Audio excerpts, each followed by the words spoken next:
Student हमारे शिक्षण प्रतिमान चल रहे थे, तो हमने शिक्षण प्रतिमान में शिक्षण प्रतिमान की संकल्पना, अर्थ, परिभाषा और इसकी विशेषताएं देख ली थी। उसके आगे हमने देखा था शिक्षण प्रतिमानों की विशेषताएं भी हम देख चुके थे कि उसकी क्या विशेषताएं होती हैं। और आज हम देखेंगे शिक्षण प्रतिमान तथा शिक्षण नीतियाँ।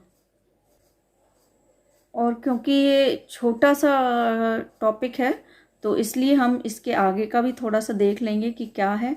तो शिक्षण प्रतिमानों की मान्यताएं देखेंगे, उसके बाद हम उसकी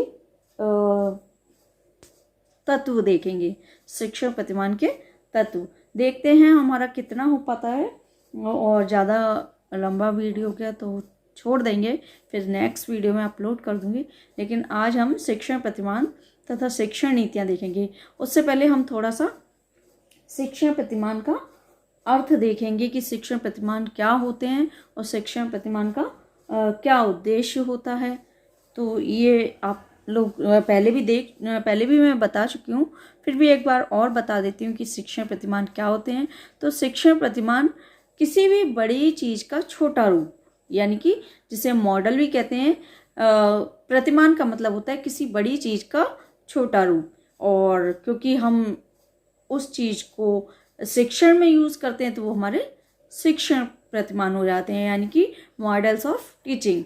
तो क्योंकि ऐसा क्यों होता है, क्योंकि अब कुछ चीज़ हमें कहीं दूर की कोई बिल्डिंग है, इमारत है, तो उसके बारे में हमें बताना है, तो उसे हम क्लास में तो ला नहीं सकते, तो उसका छोटा रूप जो हम बनाते हैं उसे हम प्रतिमान कहते हैं। और जो शिक्षण प्रतिमान होते हैं उनकी हेल्प से हम क्या करते हैं कि ये क्या करते हैं, जो शिक्षण प्रतिमान होते हैं हमें किसी विशेष उद्देश्य को प्राप्त करने में हेल्प करते हैं। ये शिक्षण प्रतिमान के द्वारा शिक्षण को और ज़्यादा प्रभावशाली बनाया जा सकता है। इनकी हेल्प से क्या होता है, हम अपने शिक्षण कार्य को और भी ज़्यादा प्रभावशाली बना सकते हैं। शिक्षण प्रतिमान का जो स्वरूप है वो व्यवहारिक होता है, मतलब शिक्षण प्रतिमान की हेल्प से क्या किया जा सकता है, शिक्षण में सुधार किया जा सकता है और परिवर्तन किया जा सकता है। शिक्षण प्रतिमान और शिक्षण नीतियों का एक ही काम होता है। जो शिक्षण आज हम जो हमारा टॉपिक है कि शिक्षण प्रतिमान और शिक्षण नीतियाँ, तो इनका क्या है, एक ही काम है। क्या काम है, अपने शिक्षण को प्रभावशाली बनाना और ज़्यादा रुचिकर बनाना। तो दोनों ही एक ही चीज मान लीजिए कि शिक्षण प्रतिमान का क्या कार्य है कि उससे जो शिक्षण है वो रुचिकर हो सके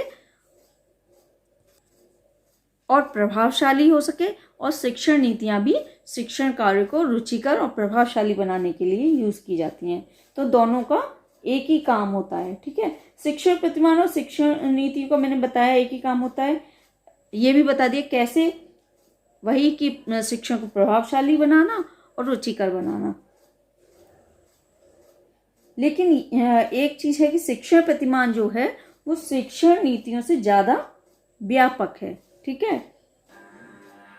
आगे हम देखेंगे कि शिक्षण प्रतिमानों की क्या मान्यताएं हैं। तो शिक्षण प्रतिमान जो मानव की योग्यता है, जो उसकी योग्यता, उसमें क्या करते हैं, विकास में सहायता करता है। जो शिक्षण प्रतिमान है इनकी मान्यताएं हैं कि ये मानव की योग्यता में विकास करता है, विकास में सहायता करता है, और साथ में इसके द्वारा शिक्षक की जो सामाजिक क्षमता है उसमें भी वृद्धि करता है। शिक्षण प्रतिमान के द्वारा शिक्षण एक कला के रूप में जाना जाता है, ठीक है। अब जो प्रतिमान है, जो मॉडल है, उन्हें हर एक कोई यूज नहीं कर सकता, जिनको ये आता होगा वही कर सकता है। तो शिक्षण प्रतिमान को जो शिक्षण प्रतिमान है इनको शिक्षण की प्रतिमान के द्वारा शिक्षण एक कला के रूप में जाना जाता है, और शिक्षण की कला को ये बढ़ावा देता है, जो कि कब आती है, सीखने के बाद, ठीक है। आगे हम देखेंगे शिक्षण प्रतिमान के तत्व कौन कौन से हैं। तो शिक्षण प्रतिमान के तत्व हैं लक्ष्य या उद्देश्य, ठीक है, संरचना या अवस्था, सामाजिक प्रणाली। आगे सामाजिक वो शिक्षण प्रतिमान के हैं प्रतिक्रिया सिद्धांत है, सहायक प्रणाली है, उपयोग, दार्शनिक शिक्षण प्रतिमान, मूल्यांकन प्रणाली। ये क्या है? ये शिक्षण प्रतिमान के तत्व हैं। तो इनके बारे में भी हम देखेंगे। सबसे पहले अब हम इसे देखते हैं कि शिक्षण प्रतिमान तथा शिक्षण नीतियाँ। ठीक है, चलिए इसे देखते हैं, लेकिन उससे पहले सब लोग चैनल को सब्सक्राइब कर देंगे। चलिए, ये छोटा सा टॉपिक है, ये मैंने आपको बता ही दिया, इसमें ज़्यादा समझने लायक कुछ है नहीं है। चलिए देखते हैं।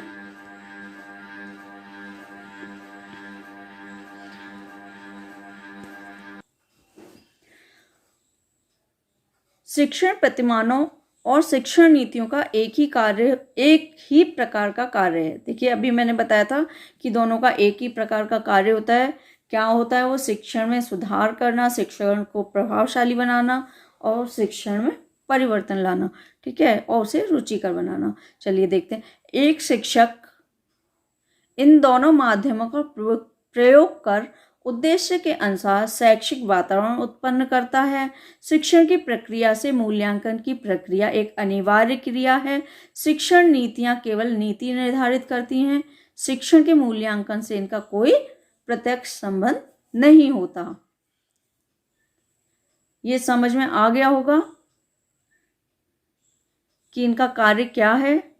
चलिए आगे देखते हैं। देखिए, जो शिक्षण प्रतिमान है और शिक्षण नीतियां हैं, इनका एक ही कार्य क्या है? एक शिक्षक इनका यूज करके, इन माध्यमों का यूज करके जो भी उसका उद्देश्य होता है शिक्षण का, उसके अनुसार ऐसा शैक्षिक वातावरण उत्पन्न करता है जिससे उसकी उद्देश्यों की प्राप्ति हो सके। चलिए आगे देखते हैं। शिक्षण प्रतिमानों में मूल्यांकन की प्रक्रिया बहुत महत्वपूर्ण क्रियाओं में से एक है। यह प्रत्येक प्रकार के प्रतिमानों में आवश्यक तथा अनिवार्य तत्व होता है। शिक्षण प्रतिमान में मूल्यांकन प्रणाली को सपोर्ट सिस्टम कहा जाता है। देखिए, शिक्षण प्रतिमान में जो मूल्यांकन प्रणाली होती है उसे क्या कहा जाता है? Support system. ये आ जाता है क्वेश्चन, आप लोग देख लीजिएगा, शॉर्ट क्वेश्चन में आता है। चलिए देखते हैं। अतः कहा जा सकता है कि शिक्षण प्रतिमान शिक्षण नीतियों से अपेक्षाकृत अधिक व्यापक होते हैं। शिक्षण प्रतिमान अनुभवों एवं प्रयोगों के निष्कर्ष कहे जाते हैं। इनके प्रारूप में निम्नांकित क्रियाएं सम्मिलित रहती हैं। चलिए देखते हैं कौन कौन सी क्रियाएं होती हैं। परिवर्तित व्यवहार या निष्पत्ति को व्यवहारिक रूप प्रदान करना, सही तथा समुचित उद्दीपनों का चयन करना जिससे छात्र वांछित अनुक्रियाएं कर सकें, परिस्थितियों का विशेषीकरण करना जैसे मूल्यांकन अथवा पृष्ठ पोषण के माध्यम से छात्रों की अनुक्रियाओं के विषय में ज्ञान प्राप्त करना, मानक व्यवहार या मूल्यांकन के मानदंड निर्धारित करना, कक्षा में छात्र और शिक्षण के मध्य अंतः प्रक्रिया की परिस्थिति के लिए शिक्षण युक्तियों का चयन तथा विशिष्टीकरण करना, आवश्यकता अनुसार शिक्षण नीतियां, युक्तियों तथा प्रतिमानों में सुधार करना, व्यवहार संशोधन करना। ये इसके क्रियाएं हैं, ये आपने देख ली होंगी। चलिए आगे देखते हैं। ये आपकी समझ आ ही गया होगा। ये मैंने बता ही दिया है कि शिक्षण प्रतिमान और शिक्षण नीतियों का यूज क्यों किया जाता है, ये बता चुकी हूँ मैं। चलिए आगे देखते हैं। शिक्षण प्रतिमानों की मान्यताएं, इसकी क्या मान्यताएं हैं? तो ये शिक्षण को एक कला के रूप में परिभाषित करता है। चलिए आगे देखते हैं। देखिए, छोटे छोटे से टॉपिक हैं और इनमें समझाने लायक ज़्यादा कुछ है नहीं, बस आपका जानना ज़रूरी है। पहले भी मैं बोल चुकी हूँ, जो केवल आपको जानना ज़रूरी है वो बस अब मैं पढ़ देती हूँ, और जहाँ समझाना ज़रूरी है वहाँ समझा देती हूँ, बस इसलिए कि कोई चीज़ छूटे नहीं, आपको नॉलेज पूरी होनी चाहिए। ठीक है, चलिए आगे देखते हैं। शिक्षण प्रतिमान प्रभावशाली रूप से सीखने के लिए उपयुक्त वातावरण निर्माण करने का एक सबल साधन है। शिक्षण प्रतिमान क्या है? प्रभावशाली रूप से मतलब सीख रहे हैं ठीक है, लेकिन प्रभावशाली रूप से सीखने के लिए एक उपयुक्त वातावरण निर्माण करने का एक साधन है। ये क्या करता है, जो शिक्षण प्रतिमान है ऐसा वातावरण तैयार करता है जो कि हमें सीखने में सहायता प्रदान कर सके। ठीक है, चलिए। शिक्षण प्रतिमान सीखने के अनुभवों के लिए वास्तविक तथा व्यवहारिक रूपरेखा प्रदान करते हैं। प्रत्येक प्रतिमान शिक्षण की सफलता के लिए अनेक शिक्षण नीतियों, विधियों तथा युक्तियों का प्रयोग करता है। जो प्रत्येक प्रतिमान है वो क्या करता है, जो भी मॉडल हैं वो क्या करते हैं, शिक्षण को और सफल बनाने के लिए, रुचिकर बनाने के लिए, प्रभावशाली बनाने के लिए बहुत सारी नीतियों का, विधियों का और युक्तियों का प्रयोग करता है। ठीक है। प्रत्येक प्रतिमान शिक्षक और छात्रों के मध्य अंतर प्रक्रिया बढ़ाने के लिए प्रयत्नशील रहता है और शिक्षण प्रक्रिया को सक्रिय बनाता है। जो प्रतिमान है वो क्या करते हैं, शिक्षक और छात्र के मध्य जो अंतर प्रक्रिया होती है उसे बढ़ाते हैं और उसे प्रयत्नशील, जिससे वो प्रयत्नशील रहते हैं, सक्रिय रहते हैं, है ना, और शिक्षण प्रक्रिया को सक्रिय बनाता है। ऐसा नहीं कि नीरस बनाते हैं ना। चलिए आगे देखते हैं शिक्षण प्रतिमान के तत्व। ये मैंने आपको बताए थे अभी तत्व कौन कौन से होते हैं, तो शिक्षण प्रतिमान के दोबारा से बता देती हूँ कि शिक्षण प्रतिमान के तत्व हैं लक्ष्य या उद्देश्य, संरचना या अवस्था, सामाजिक प्रणाली, प्रतिक्रिया सिद्धांत, सहायक प्रणाली, उपयोग, दार्शनिक शिक्षण प्रतिमान और मूल्यांकन प्रणाली। इसमें ज़्यादा नहीं दी हुई हैं, इसमें 4 दी हुई हैं, इसमें बस 4 ही दी हुई हैं, बाकी होती तो और भी हैं, तो मैं इसके बारे में बाद में आपको बताऊंगी। आज इतना ही हम छोड़ देते हैं।